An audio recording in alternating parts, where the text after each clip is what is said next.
So, diri sa front. So diri basta di 64W all power windows.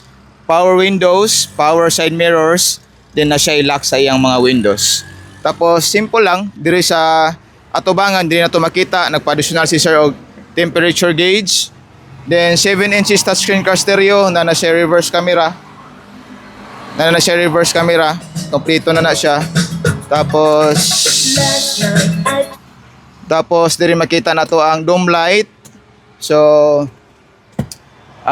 simple lang, diri to makita ang iyang fog lamp switch. So akong giingon na siya auto switch diri, auto sliding switch. Pwede po siya ma-manual. Imo ra nang i-release ang iyang switch sa auto slide. So simple setup no, pero gwapa kayo ang unit tanawon. So kabalo ko dagan gusto maka minivan. So no, dili man nato makuha karon pero atong i-manifest ang tanan. So kini affordable naman gini sa tuano sa mga middle class nga Pinoy. So mao gini atong makaya ginato ni kay di man nato kaya ang commercial, especially sa qualification sa ilang ginapangayo nga requirements. So si minivan, so affordable ra gyud kayo siya.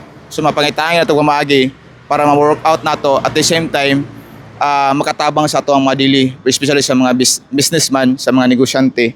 So makatabang gid siya pang negosyo. Okay? So kaya nato na kwaon kung ato lang i-focus. Okay? Sa mga inquiries, just visit our page in garage or pwede ra mo contact na contact number sa atong page. Pwede ra mo direct tawag o mo direct text para makita ta mo. So sa presyo ani, so sa mga nangutana sa price ani no. So atong ibutang diri sa taas.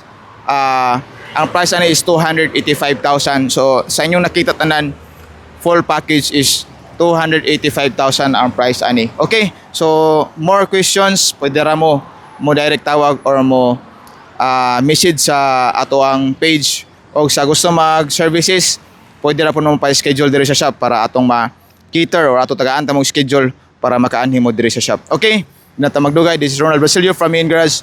Maayong buntag. God bless you and good vibes.